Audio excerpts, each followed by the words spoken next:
Presentamos A Fondo con José Ignacio Beteta. Análisis económico, análisis político en A Fondo.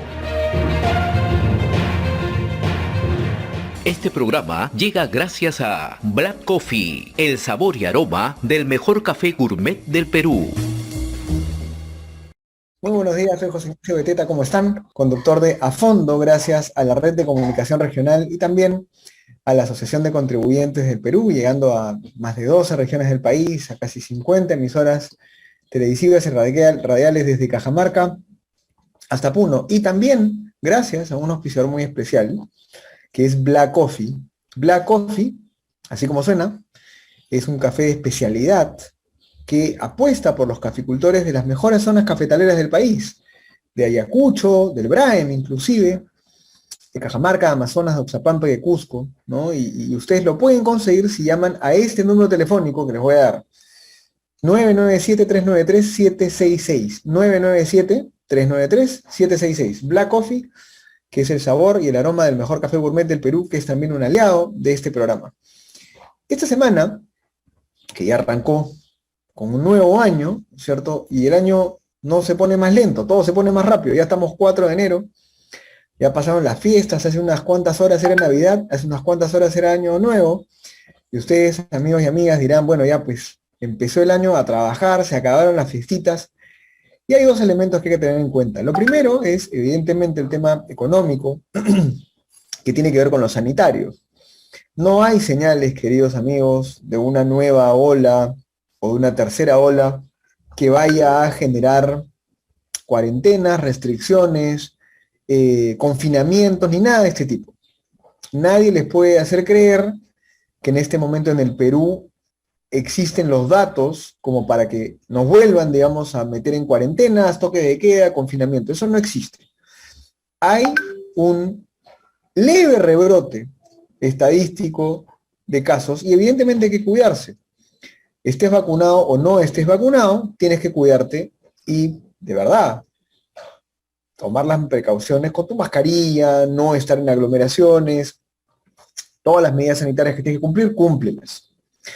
Pero no hay ninguna señal para que el gobierno o el Estado nos pongan más restricciones. Eso en primer lugar. En segundo lugar, lo que va a pasar ahora es que otra vez, pasadas las fiestas, entremos de nuevo en el tema político. Y entonces viene la agenda legislativa del Congreso. El Congreso tiene que empezar a pensar en cuál es su agenda país, qué cosa es lo que le va a proponer al país. En medio de tanto ruido político y en medio de tantos escándalos, eso se ha olvidado. Entonces vamos a ver qué pasa con eso. Y por otro lado tienes al Poder Ejecutivo, a un presidente que dicen, esta es la novedad, dicen que va a dar una primera entrevista, por fin. Lo dudo, la verdad, porque no sería capaz el señor Castillo de atender una entrevista de manera seria. Ya lo hemos escuchado varias veces, y lamentablemente su comunicación es muy mala, entonces le vendría quizás peor dar una entrevista, pero dicen que va a dar una entrevista. ¿Cuál es el norte, cuál es el rumbo que va a tomar el gabinete, los ministros por sectores? No lo sabemos.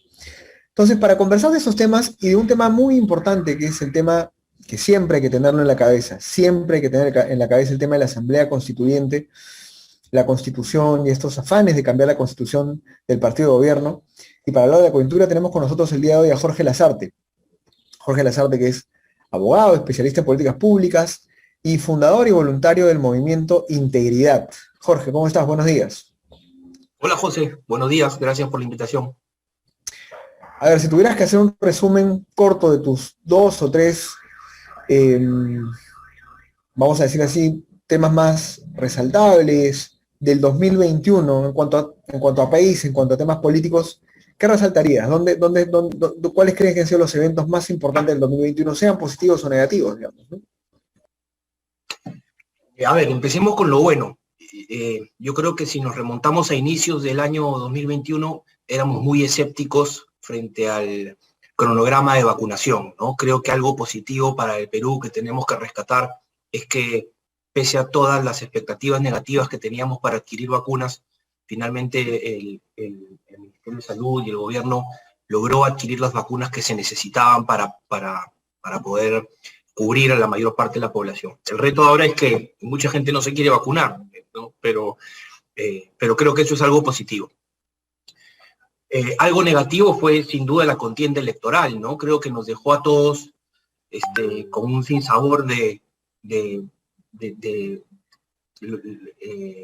digamos, todo lo negativo que tiene la política peruana, y se vio reflejado en la segunda vuelta, y terminó con un resultado que yo considero nefasto para el país, ¿no? Y a mí particularmente la elección del presidente Castillo me dejó muy decepcionado de la política en el Perú. Y lo tercero que creo que también que es positivo es que a raíz de este resultado electoral yo he logrado ver muchísimo más involucramiento de la ciudadanía en temas políticos, muchísima más participación de gente a través de agrupaciones, a través de colectivos, personas interesadas en participar en asuntos públicos, y preocupadas por la situación del país. Eso me parece que es algo que rescatar, porque es una toma de conciencia, y la solución a cualquier problema empieza por generar conciencia, ¿no? Así que creo que esas serían los tres hitos con los cuales yo me quedo del 2021, José. Ahora, un hito importante legislativo ha sido uno que tú impulsaste y que empujaste en los últimos 2 meses del año. Y era ponerle un poco más de candados, ¿no es cierto?, a la misma Constitución, para no permitir, ¿no?, para garantizar que la Constitución no sea cambiada de una manera poco seria, poco mesurada, poco pensada. Y en ese sentido, ¿no es cierto?, en el mes de diciembre se aprobó un proyecto de ley justamente que, si no me equivoco, lo que hacía era fortalecer, modificar de alguna forma el artículo 206 de tal manera que las reformas constitucionales no puedan pasar por un referéndum. Esto es muy importante y a veces es difícil de entender porque es un tema muy legal constitucional. Explícanos un poco qué pasaba, cuál era el problema y por qué esta iniciativa legislativa ha sido algo positivo para todos. Sí, mira, esta iniciativa no nació hace casi a inicios de agosto, en realidad, y nació como una necesidad frente a interpretaciones equivocadas que se estaban haciendo en la Constitución, principalmente en organismos del Estado. La Constitución es clara. Si uno entra a Google y pone Constitución del Perú, se va a dar cuenta que la Constitución tiene 206 artículos, y el último artículo es clarísimo, ¿no? Uno empieza a leer el artículo y dice textualmente, yo ya me lo sé de memoria tantas veces que lo he leído, dice: toda reforma constitucional debe ser aprobada por el Congreso y ratificada mediante referéndum. Y no admite ningún tipo de discusión. Toda reforma constitucional debe ser aprobada por el Congreso, ¿no? Entonces, cuando uno lee una norma de ese tipo, en verdad dice, oye, ¿cuál es la duda? ¿Cuál es la inquietud que se genera en torno a esto, ¿no? Y sin embargo, a raíz de interpretaciones antojadistas, si se quiere, o rebuscadas, en base a pronunciamientos del Tribunal Constitucional, en base a lecturas de normas de rango inferior, un grupo de personas interesadas en formular una nueva Constitución pretenden que se haga una reforma sin pasar por el Congreso, a pesar de que el artículo 206 dice lo que dice con mucha claridad, ¿no? Entonces tú tienes que el partido de gobierno, ¿no es cierto?, Perú Libre, se acercó a la OMPE en el mes de agosto, el 12 de agosto, y le pidió que le vendieran un kit electoral para recolectar firmas, justamente para convocar a una asamblea constituyente a través de Pedro Castillo, del presidente de la República, ¿no? Y la OMPE le entregó el kit electoral. Entonces, la OMPE puso en evidencia que para ellos las normas constitucionales no eran claras. Esa claridad que todos teníamos para la OMPE aparentemente admitía interpretaciones distintas, ¿no? Y nos dimos cuenta que esta era la forma de leer la Constitución de muchos congresistas, de muchos ministros de Estado que venían promoviendo la recolección de firmas para esta Asamblea Constituyente. Entonces, nuestra propuesta desde Integridad fue generar un proyecto de ley que permitiera evitar cualquier tipo de malinterpretación del artículo 206 de la Constitución. Y este proyecto de ley fue acogido por 5 bancadas parlamentarias, fue firmado por 10 congresistas, se aprobó en la Comisión de Constitución y como tú bien has dicho, entró al Pleno del Congreso el 16 de diciembre y se aprobó mayoritariamente con 76 votos a favor.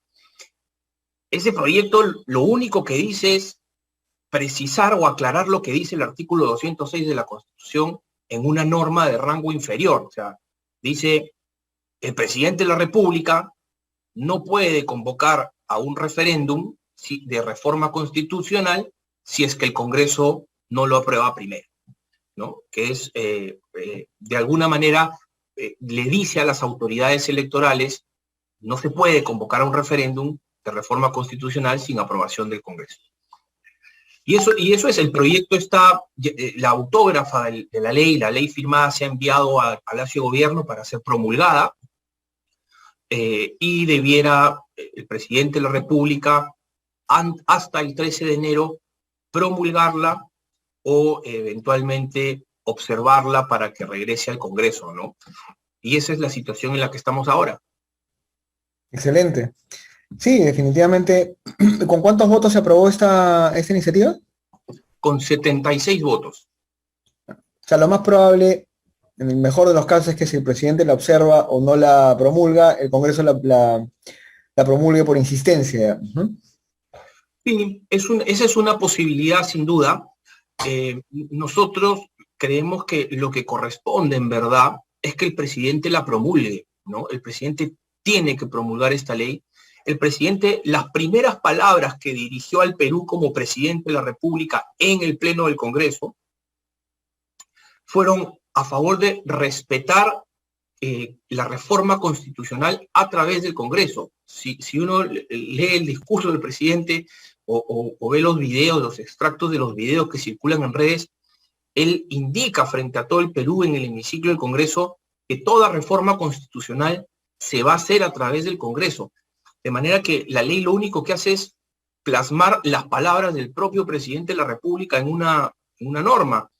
Así que desconocer o no promulgar la ley sería no solamente desconocer la Constitución, sino lo mismo que ha dicho el presidente, ¿no? Y es un gesto político importante para el presidente, no deslegitimarse más, no perder más credibilidad. Entonces, si bien es cierto, como tú dices, el Congreso podría aprobarlo por insistencia, creo que el Perú está en una situación en la que se necesitan consensos, en la que se necesitan encontrar puntos en común, y este en particular es una oportunidad para hacerlo, ¿no? Definitivamente. Dentro de toda esta inestabilidad de los primeros 5 meses, con tantos escándalos, y con la conciencia que pueden tener muchos ciudadanos de que el presidente Castillo de verdad no debería ser presidente, con todos los indicios y todas las irregularidades que pesan sobre él, de cosas que ha hecho, Breña, la injerencia en las Fuerzas Armadas y tantas otras reuniones y cosas con gente oscura. Sin embargo, pareciera que justamente esta carga de responsabilidad y culpa va a lograr o va a hacer que Castillo de alguna forma modere, mantenga ya un perfil un poco más bajo, se obligue a ser más técnico, a que sus ministros empiecen a tener, digamos, una mejor capacidad de gestión, a no estar tan envueltos en ruedos políticos. ¿Cómo ves ya tú, digamos, con tu ojo un poco más de analista o de lo que ves en la realidad en los siguientes meses del gobierno de Castillo? Mira, yo creo que todo empieza con mensajes, ¿no? Tiene que empezar a mandar mensajes de cambio. Si no empieza a hacer cambios y mantiene un gabinete como el que tiene actualmente, sin hacer cambios más orientados al centro, con funcionarios más dignos de ejercer el liderazgo de las instituciones en las que están, yo creo que vamos a tener más de lo mismo, ¿no? creo que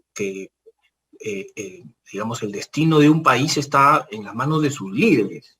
El gobierno principalmente actúa a través de líderes. Si los líderes que se ponen en las cabezas de las instituciones no tienen la capacidad técnica, la capacidad de gestión, la reputación suficiente para generar confianza en las empresas, en los ciudadanos, va a ser bien difícil pensar que puedan haber cambios, ¿no? Sí, definitivamente. Ahora, pensando en la agenda legislativa, asumiendo que el tema de la Asamblea Constituyente es manejado, es controlado, ¿no? De alguna forma pasa a un segundo plano, asumiendo que esta presión sobre Castillo, digamos, de alguna forma genera que busquen un poco más de legitimidad en números, en proyectos, en inversión pública, en indicadores, pensando ya en la agenda del ciudadano, porque tú has fundado un movimiento que es un movimiento de integridad, cuyo propósito, cuya finalidad siempre fue generar una corriente, digamos, que plantee transparencia, honestidad, hacer bien las cosas, hacer bien política, que la ciudadanía sea también más vigilante del Estado, del poder público. ¿Cuál debería ser el reto de los ciudadanos en este año? ¿Cómo ves, digamos, ya la participación ciudadana? Mira, yo, como te decía al comienzo, yo he visto mucho involucramiento de las personas a través de distintos colectivos. Creo que necesitamos hacer partícipe a la ciudadanía de una manera diferente a la que se ha venido produciendo en los últimos años, ¿no? La gente, si bien es cierto, ha participado activamente en marchas, en manifestaciones para expresar su malestar contra determinadas medidas del gobierno. Y yo creo que esas marchas han terminado siendo infructuosas, ¿no? ¿Cuántas veces se ha salido a marchar en el 2021 y qué cosa es lo que se ha conseguido? Ese tipo de manifestaciones desgasta muchísimo a la gente. A nadie le gusta salir a la calle a marchar, pasarse un domingo gritando y protestando por temas políticos. Es un desgaste emocional y físico, y cansa, la verdad que cansa. Y creo que hay formas en las que la ciudadanía se puede involucrar de una manera diferente, apoyando, por ejemplo, iniciativas legislativas. Y esa es una de las cosas que nosotros buscamos promover, impulsar. El proyecto de ley que nosotros propusimos o presentamos, o pusimos a consideración del Congreso el año pasado, tuvo el respaldo de 17.000 ciudadanos para poder ser puesto, para captar la atención de los congresistas, ¿no? Todo a través de medios digitales. Hoy la tecnología te da la posibilidad de involucrarse, estar al tanto de las cosas que pasan, manifestar tu opinión o mostrarte a favor de una iniciativa firmando digitalmente una propuesta. Entonces, nosotros particularmente vamos a continuar por esa ruta. Creemos que hay propuestas de mejora legislativa para asegurar la gobernabilidad del país, la democracia, en las que la gente puede participar formando parte de estas iniciativas y manifestando su respaldo de manera mayoritaria, ¿no? Creo que los mecanismos de participación ciudadana que tenemos actualmente en el país son obsoletos, y lo hemos visto en las dos iniciativas que hay hoy de recolección de firmas, ¿no es cierto?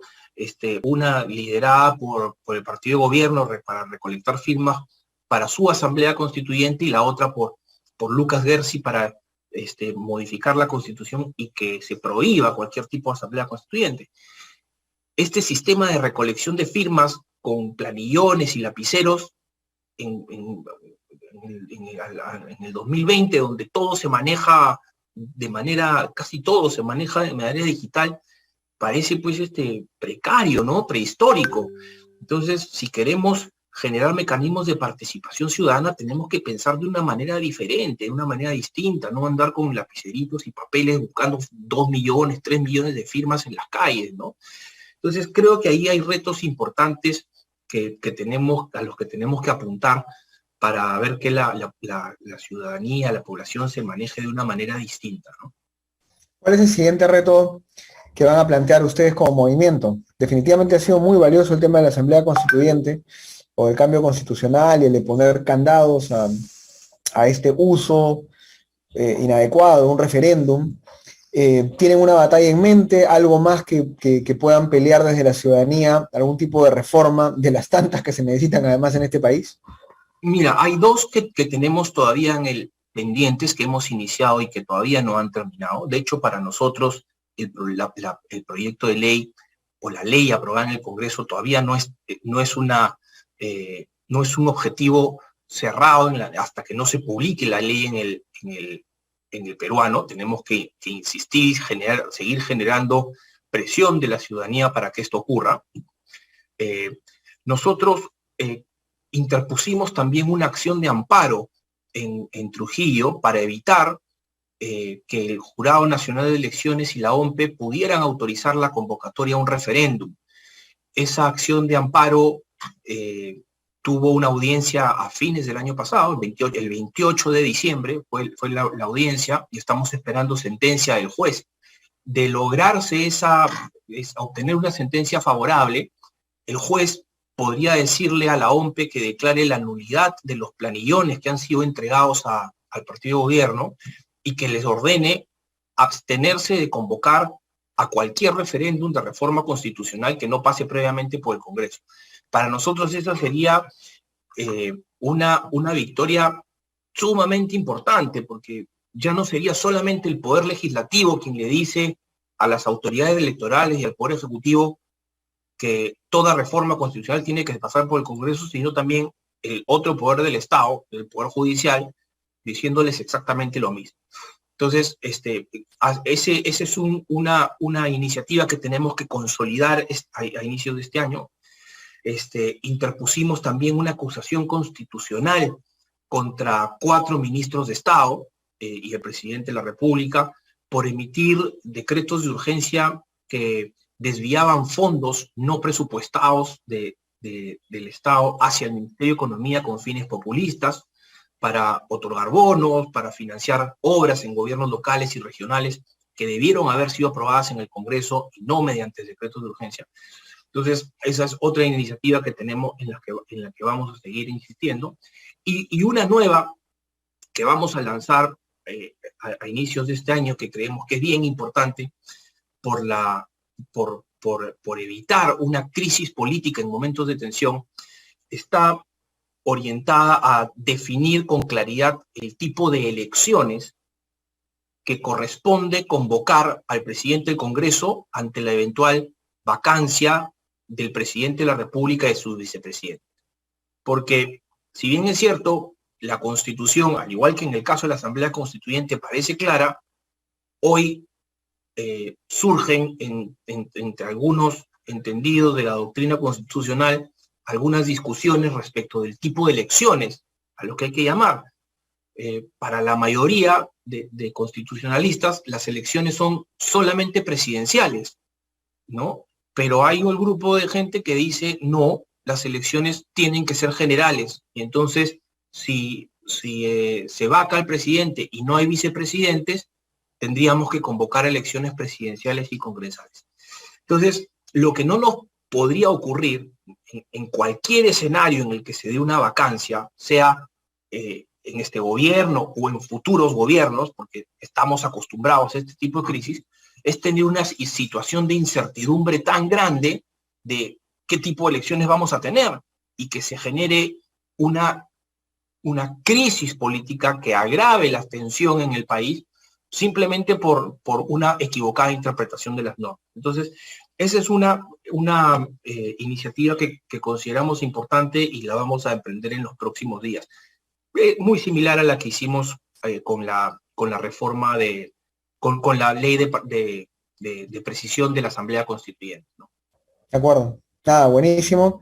Nada, cuentas con todo nuestro apoyo desde el programa, desde la red de comunicación regional para tu proyecto, cuando quieras comunicar, comentar qué es lo que están haciendo, qué iniciativas promueven. Tienes a toda la plataforma de la red de comunicación regional lista para que puedas comunicar por aquí. Llegamos a muchas regiones del país, a mucha gente que a veces no tiene información sobre temas políticos, económicos, y que la necesita y la busca, la quiere, y que necesita entender que la política es muy importante, que la participación política de los ciudadanos es muy importante. Tú haces un trabajo muy bueno, muy fuerte, que lo empezaste además valientemente y que ahora continúa, así que muchas gracias por eso, Jorge.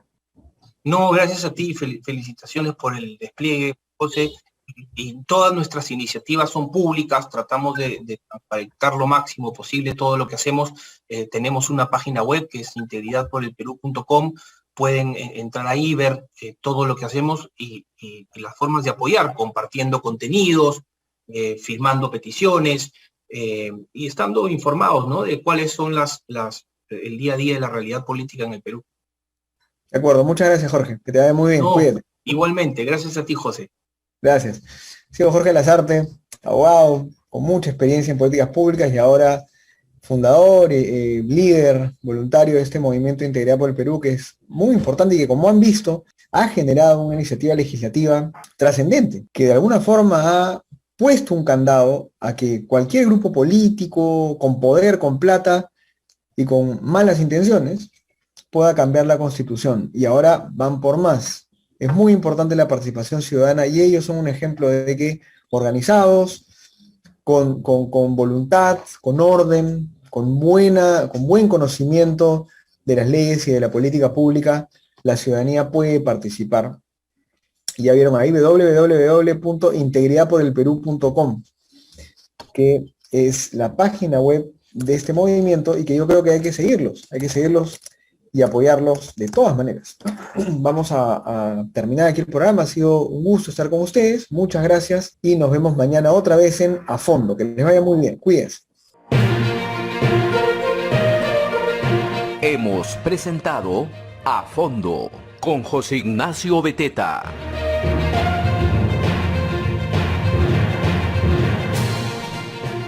Este programa llega gracias a Black Coffee, el sabor y aroma del mejor café gourmet del Perú.